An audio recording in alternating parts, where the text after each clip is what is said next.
Hi, I'm Bill. So you are learning to be effective coaching managers. That's great. Coaching has been invaluable to me and my staff.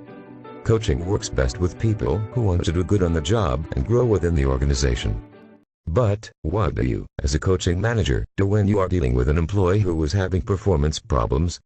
Come with me to the conference room and I'll give you some tips.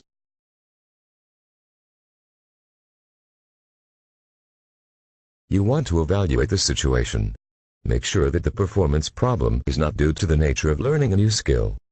It is natural for performance to drop when people are first using a new skill or trying them in a new way or setting. You must also make sure that you have clearly communicated expectations and provided the employee with the materials and equipment necessary to do the job. Once you have confirmed that the performance gaps are not due to a learning curve or management oversights, it is time to look at other possibilities. Underperformance can have many different causes. Sometimes it is a matter of having the wrong person in the wrong job, or the right person is in the wrong situation. Personal problems, character traits of the employee, team interdependence, and organizational change can also impact performance. Often, performance issues have many simultaneous causes.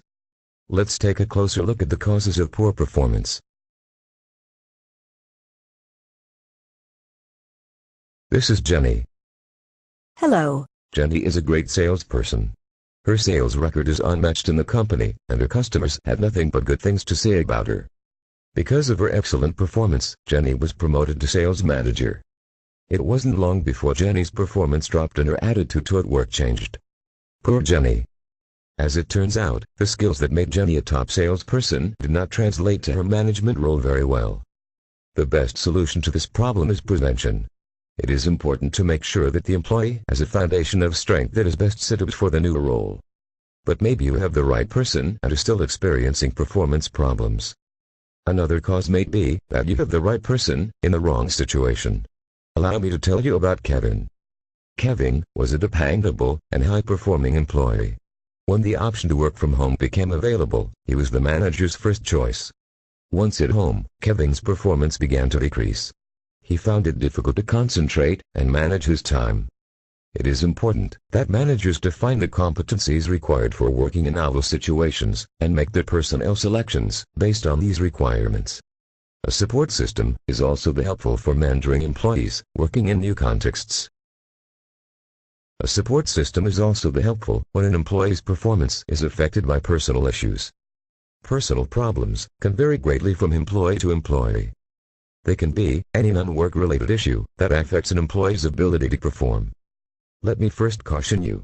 A manager must be very careful about intruding into an employee's personal life.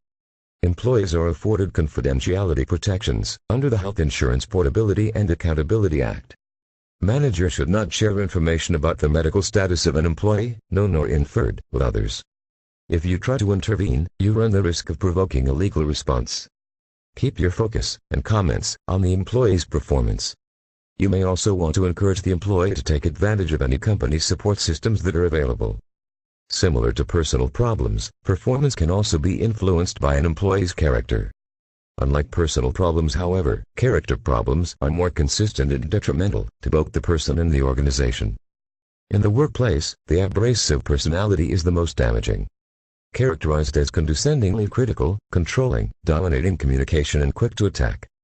Take Michael for example.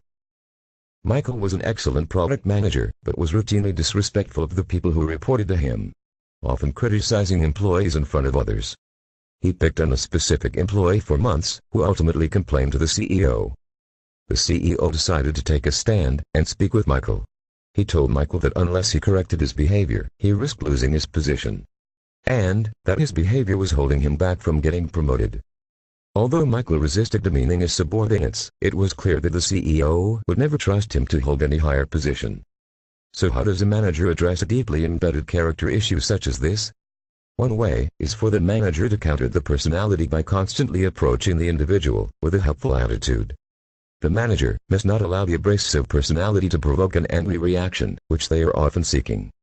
A good coaching manager would act as a reflective mirror and balanced feedback, allowing the individual to see the effects of his behavior on the entire organization. Serious performance problems can also be rooted in team problems. This is particularly true when there is a relatively high level of interdependence between team members. Here is a typical example. Karen is not completing her work on time. Mike, do you think we can finish this project on time? We need to complete the research by next Friday. Yes, of course. Don't worry, Karen. Okay then, would you email me the draft when you are done? Sure. Mike, did you email me that draft? I couldn't find it. No. Not yet. Why? Because I have not finished the research yet. Karen is not going to be able to meet her deadline because her teammate didn't reach his. Other common team problems are team members consistently delivering poor quality work, a member always asking for help, conflicts, and excessive absenteeism. If the team is experiencing any of these symptoms, there is a good chance that poor team functioning is contributing to individual performance. And it is time for the coaching manager to take action. You may need to spend more time coaching the various individuals on the team, or intervene at the team level to address problems. No matter the performance problem that you are working with, it is important for the manager to keep proper documentation, and to understand that in some situations, setting a timeline for termination is inevitable and necessary. After all, some individuals have candidly admitted that if their previous managers hadn't had the courage to fire them, they may never have confronted the problems that were destroying their careers and effectiveness. Well, thank you so much for stopping by. If you have any questions, please feel free to ask my associates, Ivan, Bader, John, or Jasmine.